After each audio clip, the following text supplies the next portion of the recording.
तो बच्चों आज हम स्टार्ट कर रहे हैं हमारा बहुत प्यारा चैप्टर नंबर 7 इंटीग्रेशन। इस क्लास में बैठे हुए जितने भी बच्चे हैं और जो ये बाद में ये वीडियो देखेंगे उन सब के लिए एक स्पेशल इंस्ट्रक्शन है। ये चैप्टर आप सबको पता है कि हमारे सिलेबस का सबसे बड़ा चैप्टर है। 12 एक्सरसाइज के करीब है, लगभग 11 से 12 एक्सरसाइज है ना। और हर एक्सरसाइज में लगभग 25 से 30 क्वेश्चन मिनिमम है। इस चैप्टर के आपको दो चीजें चाहिए बेटा, दो पीस चाहिए, पेशेंस एंड प्रैक्टिस। पेशेंस इसलिए कि चैप्टर बहुत वास्ट है, और प्रैक्टिस इसलिए कि चैप्टर में कॉन्सेप्ट बहुत ज्यादा है, तो उसको बार बार पक्का करने के लिए आपको बार बार प्रैक्टिस की जरूरत पड़ेगी। अब मेरा एक काम है, मैं आपको maximum to maximum practice class में करा दूं, बट वो तभी हो सकता है जब आप लोग थोड़ा इंटरेक्टिव हो। और ऑब्वियसली जो वीडियो देख रहे हैं उनको जब मैं स्पेशली जब मैं बोलूँ कि बेटा पॉज करो, अटेम्प्ट करो, तो क्वेश्चन अटेम्प्ट करो, ये आपकी ड्यूटी है। तो आप देखोगे आपको क्लास में ही आधे सा चैप्टर अच्छे से आ जाएगा। आधे साल मैंने वर्ड क्यों बोला भाई, घर पे जाके भी प्रैक्टिस करनी है, यानी घर पे हाफ प्रैक्टिस का टाइम बचेगा। तो लेट्स स्टार्ट।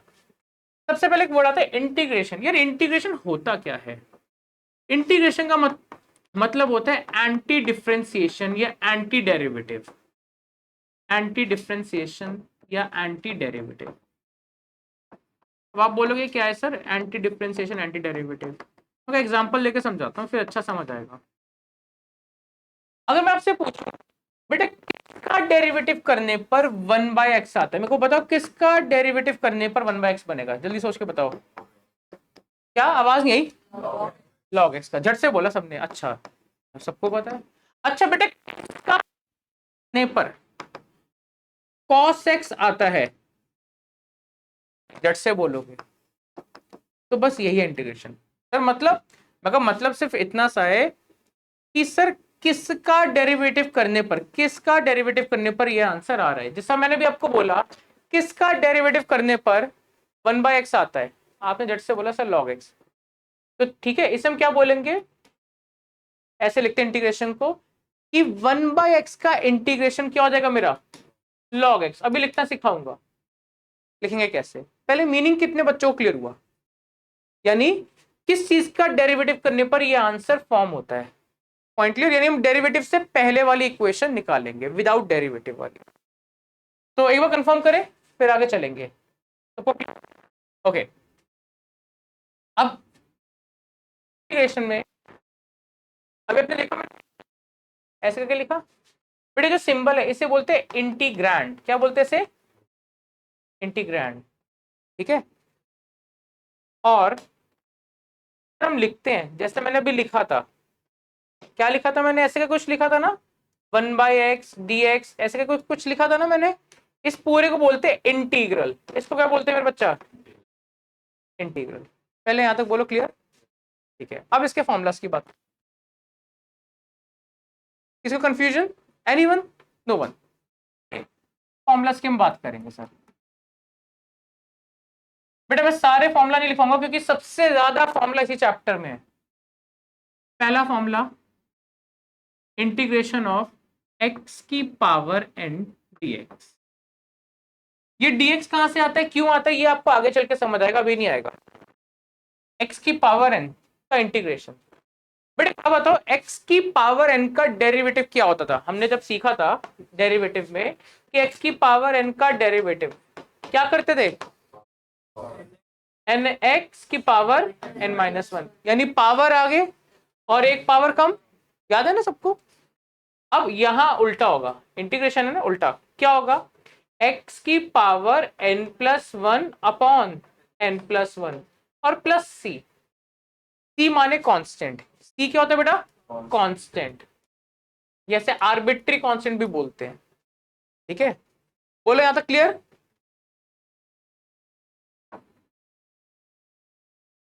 1/x का इंटीग्रेशन, भाई खुद बताओ किसका डेरिवेटिव करने पर 1/x बनता है? log x। ऐसे लिख लो, चाहो तो ऐसे लिख लो। हम यहां लिखेंगे log mod x। क्या लिखेंगे? log mod x। भाई आप सबको पता है ये हमेशा x क्या होता है, पॉजिटिव। ठीक है। थर्ड, e की पावर x का इंटीग्रेशन, किसका डेरिवेटिव करने पर e की पावर x बनता है? e की पावर x। तो सेम आ गया, e की पावर x प्लस c। चौथा सबसे डिफिकल्ट, सबसे डिफिकल्ट है ये। ए का मतलब क्या होता है? कांस्टेंट। ए का इंटीग्रेशन क्या होगा?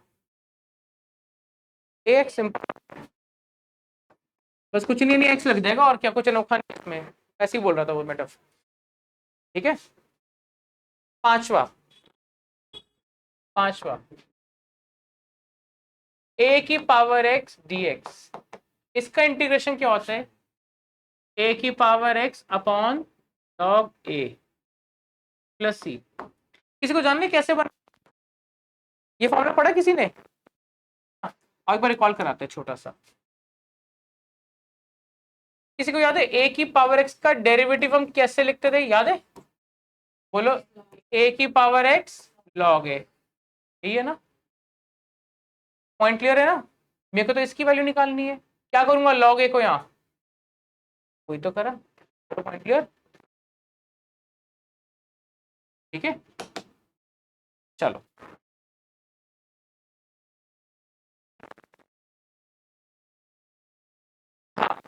आते हैं इसमें नोट्स, लगभग कितने पेजेस के आएंगे मैं आपको बता दूं, ज्यादा इसमें नहीं है, 10 से 12 पेज मिनिमम है। Formulas, notes, derivation and etcetera. आइए एग्जांपल 1 का हम कर रहे हैं सेकंड पार्ट।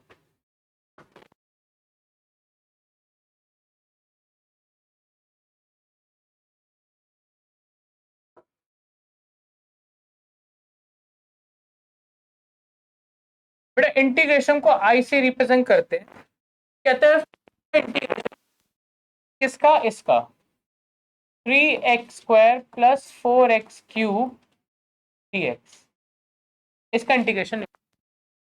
ओके, कैसे करें सर? देखिए आपको मैं बता दूं कि जब प्लस या माइनस में, दोनों पे सेपरेट इंटीग्रेशन लगा सकते हैं। दोनों पे हम क्या कर सकते हैं बेटा? सेपरेट इंटीग्रेशन लगा सकते हैं। क्लियर? अब भाई 3 कांस्टेंट है, कांस्टेंट को कोई फर्क नहीं पड़ता, इंटीग्रेशन किसका होगा? सिर्फ x² का। ठीक है, कौन सा फॉर्मूला फिट बैठता है? First, second, third, fourth, fifth, अभी 5 फॉर्मूले लिखवाए हैं। x की पावर n+1 में वही पावर, x क्या है यहाँ पर? x², 3 as it is.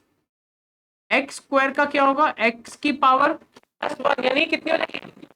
Cube upon में 3। ओके, चलो इसका आप लोग बताओ जल्दी से, इसका क्या होगा? इसका x की पावर 4/4, और लास्ट में लिखते हैं प्लस c। कट गया, कट गया, कट गया, कट गया, क्या आया? x³ प्लस x की पावर 4 प्लस c। बोलो बेटा तक क्लियर? पहले इतना नोट करो, फिर आगे चलते हैं। अब मैं क्वेश्चन नंबर 12 पिक करूंगा। i इज इक्वल्स टू क्या है हमारा? x³ plus 3x plus 4 upon √x dx, है ना? डिफरेंशिएशन यानी डेरिवेटिव में हमारे पास क्या था? ऐसे कुछ याद है? फ्रैक्शन के लिए मैं ये फ्रैक्शन बना रहा हूं, u/v के लिए क्या था? Question tool. बट यहां पर क्वेश्चन टूल नहीं होता, ना यहां प्रोडक्ट रूल है, ना यहां क्वेश्चन टूल है। ठीक है, एक फॉर्म में कन्वर्ट करना है, यानी सिंगल वेरिएबल में लिखना। कैसे? क्या मैं रूट को सबके नीचे लगा सकता हूं? यानी बेसिकली डिवाइड कर रहा हूं मैं, कर सकता हूं इस तरह?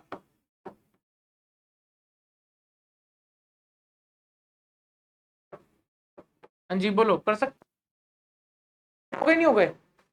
अब मेरे को ये बताओ, क्या ये कुछ हो सकता है? √x का मतलब x की पावर कितना होता है? 1/2। झट से आप बोला सर 1/2 होता है, मैं कहा ठीक है, वेरी गुड। जब डिवाइड होता है तो पावर्स क्या होती है मेरे बच्चा? पावर्स क्या होती है खुद बताओ? माइनस। तो यानी क्या कर सकता हूँ? x की पावर 3 माइनस 1/2 प्लस 3x की पावर, ये कितना बेटा? 1, 1 माइनस 1/2 प्लस 4, x की पावर यहाँ क्या होगी? भाई जब डिवाइड में हो और न्यूमरेटर में चला जाए क्या होता है, माइनस। जिसको नहीं आता है उसके लिए फिर वापस देखो, हम सबने पढ़ा है कि a की पावर माइनस m क्या होता है, 1/a की पावर m होता है मेरे बच्चा, रेसिप्रोकल।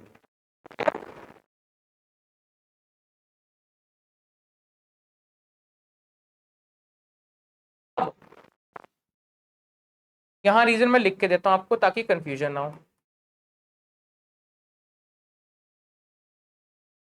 ये सॉल्व कर कितना हो जाएगा, x की पावर 5/2, ये करो x की पावर 1/2 और x की पावर -12। क्या आप जल्दी बताओ इसके।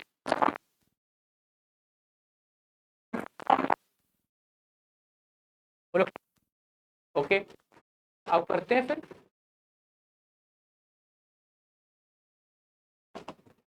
क्या हो जाएगा बेटा, x की power 5/2 plus 1 upon 5/2 plus 1 plus इसका करो 3 x की power 1/2 plus 1 upon 1/2 plus 1 plus 4 x की power -1/2 plus 1 -1/2 plus 1 plus c।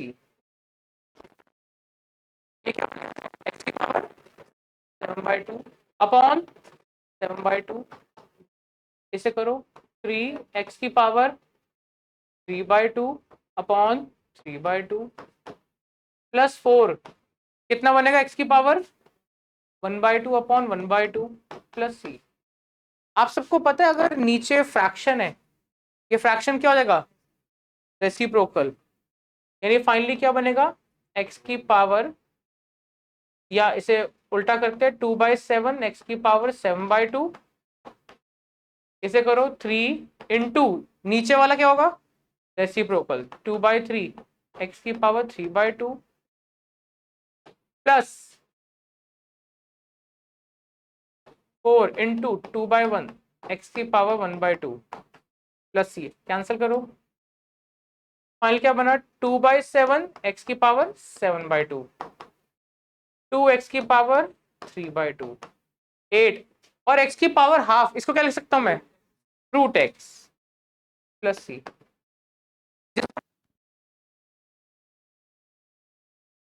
एक क्वेश्चन देता हूँ थोड़ा सा टफ है, मतलब टफ क्या, इजी है। क्वेश्चन नंबर 15, अकल। क्वेश्चन 15 है ये, I is equals to root x 3x² plus 2x plus 3 dx। ये करके दिखाओ। चलो, अब मैंने आपको 15 दिया, बेटा चेक करो कि आपने सही करा नहीं करा। क्या ये प्रोडक्ट रूल है, तो क्या करोगे इसे, x की पावर हाफ,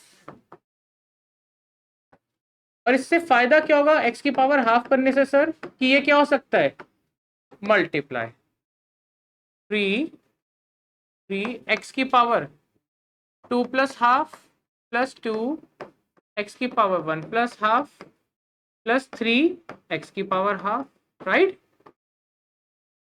अब देखो फाइनली 3 x की पावर कितना हुआ मेरे बच्चा, 5/2, 2 x की पावर कितना हुआ, 3 x की पावर कितना हुआ,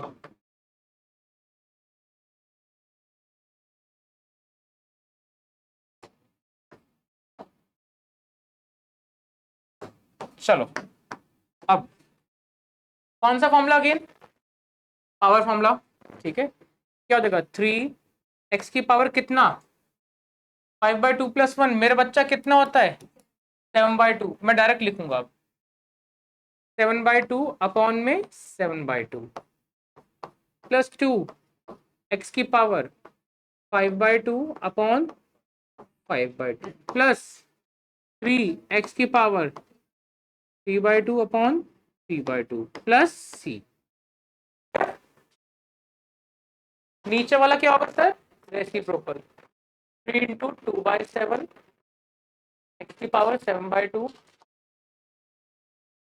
2 इंटू 2/5, एक्स की पावर 5/2, 3 इंटू 2/3, एक्स की पावर 3/2 प्लस सी।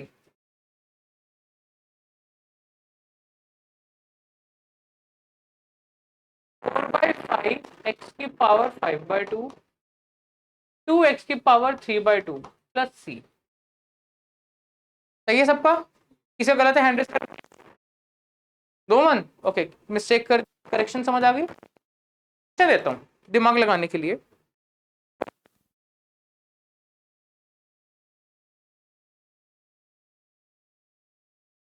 X cube minus x square plus x minus 1 upon में एक्स माइनस 1 dx। इससे करके दिखाओ। अब बेटा ये क्वेश्चन को करने के दो तरीके हैं। अब आपको पता है ये क्या हो रहा है यहाँ पर?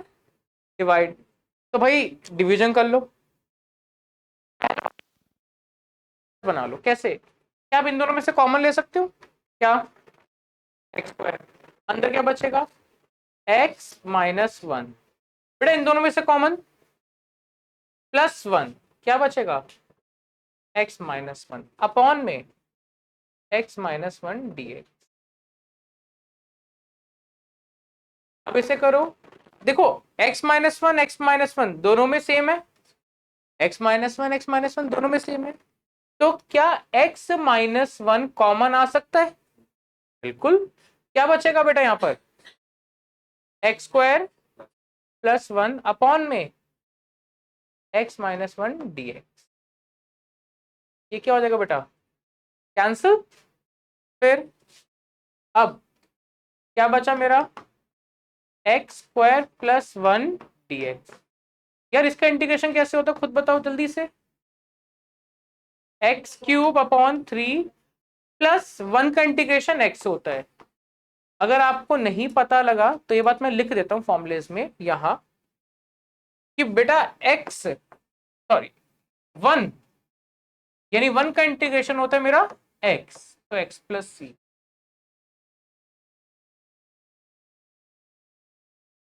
4 का इंटीग्रेशन क्या हो जाएगा बोलो? 4x, जेड से बोला सर 4x। क्लियर है? अगर ये बात समझ नहीं आई तो ये कहां लिखा है? ये लिखा है यहाँ। कांस्टेंट, कांस्टेंट अगर अकेला है बिना वेरिएबल के उसके साथ बस क्या करो? एक्स लगा दो। नाउ तो ये एक वैरायटी हमारी पूरी कंप्लीट हुई। ठीक है, नेक्स्ट पे आते हैं अब।